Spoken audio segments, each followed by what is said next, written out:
سبح للہ ما فی السماوات و ما فی الارض وهو العزیز الحکیم هو الذی اخرج الذین کفروا من اہل الکتاب من دیارہم لأول الحشر ما ظننتم ان یخرجوا وظنوا انہم مانعتهم حصونہم من اللہ فآتاہم اللہ من حیث لا یحتسبون وَقَذَفَ فِي قُلُوبِهِمُ الرُّعْبَ يُخْرِبُونَ بُيُوتَهُمْ بِأَيْدِيهِمْ وَأَيْدِي الْمُؤْمِنِينَ فَاعْتَبِرُوا يَا أُولِي الْأَبْصَارِ وَلَوْلَا أَنْ كَتَبَ اللَّهُ عَلَيْهِمُ الْجَلَاءَ لَعَذَّبَهُمْ فِي الدُّنْيَا وَلَهُمْ فِي الْآخِرَةِ عَذَابُ النَّارِ ذَلِكَ بِأَنَّهُمْ شَاقُّوا اللَّهَ وَرَسُولَهُ وَمَن يُشَاقِّ اللَّهَ فَإِنَّ اللَّهَ شَدِيدُ الْعِقَابِ صدق اللہ مولانا العظیم۔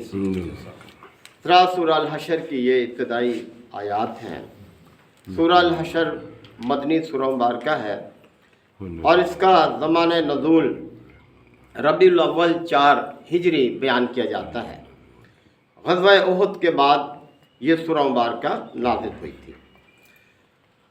مدینہ کے اطراف میں یہودی قبائل آباد تھے اور یہ مالدار لوگ تھے، اس لیے کہ ان کی زمینیں تھیں، باغات تھے اور ان کے مکانات بھی عربوں کے نسبت زیادہ بہتر تھے، مضبوط تھے۔ تو یہ سورہ مبارکہ پہلی آیت تو اس کی تمہید ہے، اس کے بعد یہ بنی نذیر کے حوالے سے ہے۔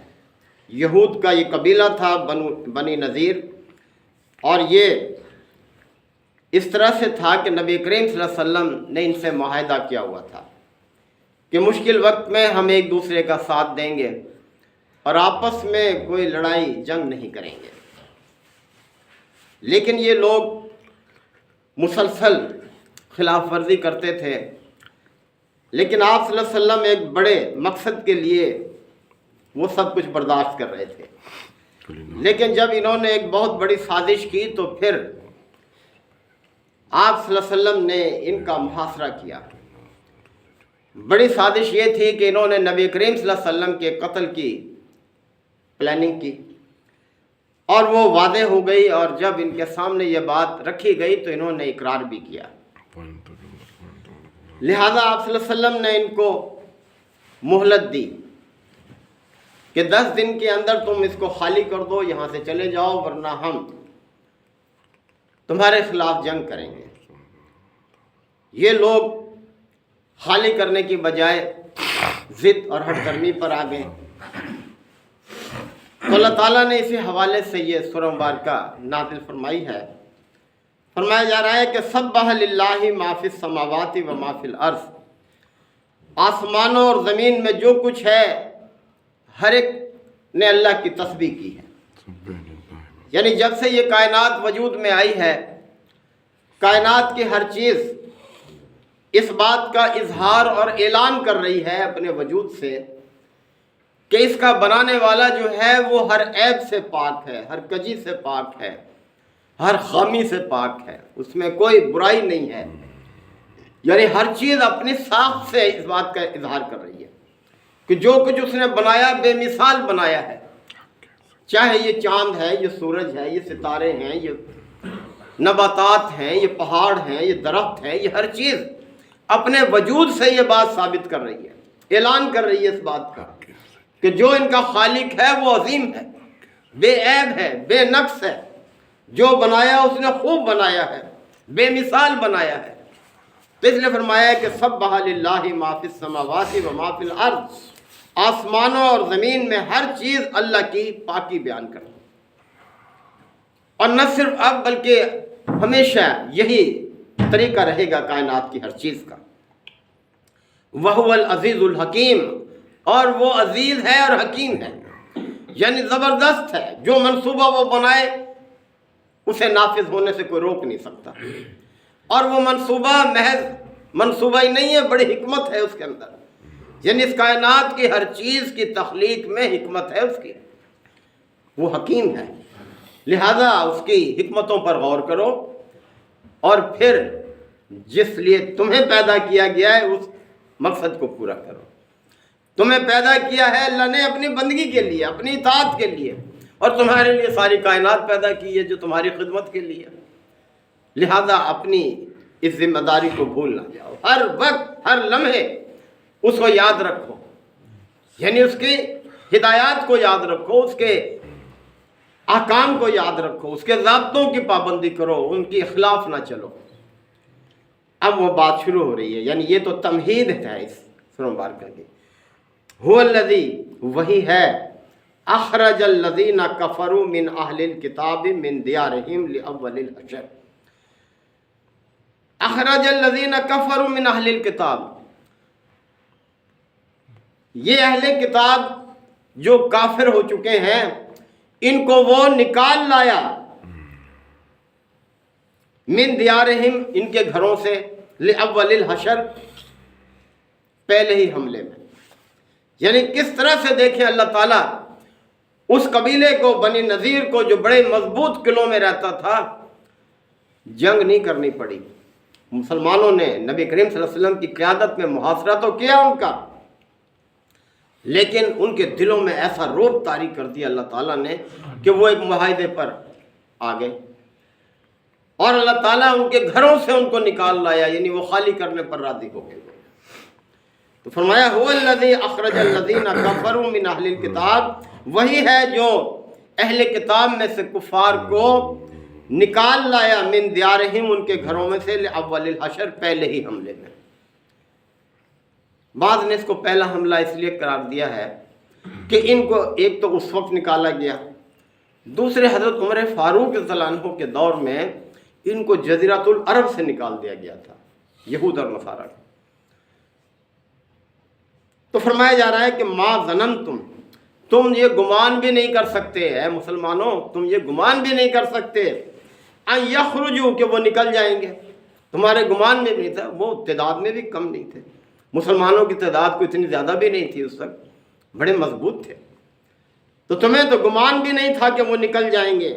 وَظَنُّوا، اور وہ بھی یہ گمان کر رہے تھے، أَنَّهُمْ مَانِعَتْهُمْ حُصُونُهُمْ مِنَ اللَّهِ، کہ انہیں بچا لیں گے ان کے یہ قلعے اللہ سے۔ انہیں بھی یہ گمان تھا کہ یہ جو مضبوط قلعے ہیں ان کے، یہ ان کی حفاظت کریں گے اور مسلمان آ بھی نہیں سکیں گے اس کے اندر۔ فَآتَاهُمُ اللَّهُ مِنْ حَيْثُ لَمْ يَحْتَسِبُوا، پس اللہ ایسے رخ سے ان کی طرف آیا کہ ان کے گمان میں بھی نہیں تھا، کہ اللہ تعالیٰ نے ان کے دلوں میں رعب طاری کر دیا، وہ بزدل ہو گئے، کمزور ہو گئے، ہتھیار ڈالنے پر مجبور ہو گئے، نکلنے پر مجبور ہو گئے۔ اس طرح سے دیکھیں، فرمایا کہ فَآتَاهُمُ اللَّهُ مِنْ حَيْثُ لَمْ يَحْتَسِبُوا، اللہ اس رخ سے ان کی طرف آیا کہ ان کے گمان میں بھی نہیں تھا۔ وَقَذَفَ فِي قُلُوبِهِمُ الرُّعْبَ، اور اللہ نے ان کے دلوں میں رعب ڈال دیا۔ یہ بھی اللہ کی حکمت ہے، دیکھو دشمن کے دلوں میں رعب ڈال دے اللہ تعالیٰ۔ یخربون بیوتہم بایدیہم، کہ وہ اپنے گھروں کو اپنے ہاتھوں سے ہی پامال کر رہے تھے۔ اب انہوں نے کیا کیا، جو ان کے راستے تھے آنے کے، ان کی آبادی میں، ان کے قلعوں میں آنے کے، اپنے گھروں کو توڑ توڑ کر وہ راستے بند کرنے لگے کہ یہاں سے آئیں نہ، رکاوٹیں اس میں کھڑی کرنے لگے۔ اللہ تعالیٰ نے فرمایا کہ یخرجون بیوتہم بایدیہم، اپنے ہاتھوں سے اپنے گھروں کو پامال کر رہے تھے، توڑ رہے تھے۔ وَأَيْدِي الْمُؤْمِنِينَ، اور مومنوں کے ہاتھوں سے بھی پامال کرا رہے تھے۔ تو مومنوں نے بھی جو ان کے شروع میں جو عمارتیں تھیں انہیں توڑ توڑ کے راستے بنانے شروع کیے۔ تو اس طرح سے یہ کیفیت ہو گئی۔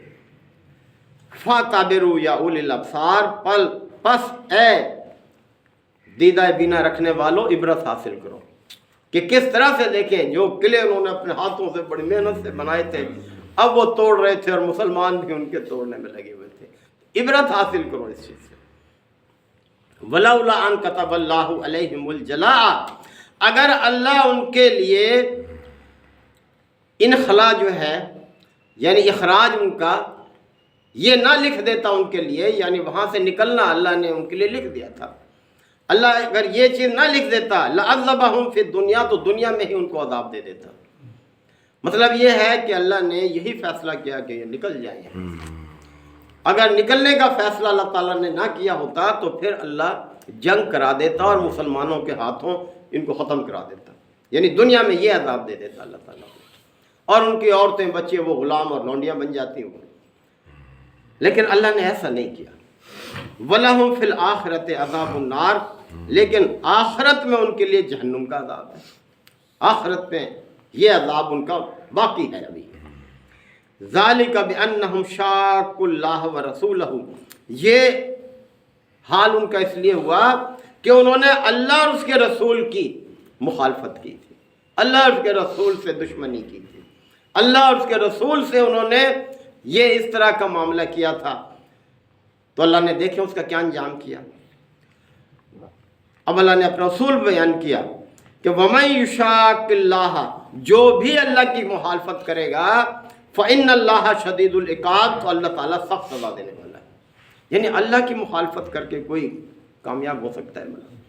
کائنات کا خالق ہے، فرما روا ہے، وہ جس سے جو چاہے کام لے لے. وہ چاہے ہوا سے کام لے لے، وہ چاہے ٹڈیوں سے کام لے لے، چھوٹے چھوٹے پرندوں سے کام لے لے. یہ کوئی زیادہ پہلے کا واقعہ تو نہیں تھا. اس وقت نبی کریم صلی اللہ علیہ وسلم کی عمر مبارک کتنی تھی؟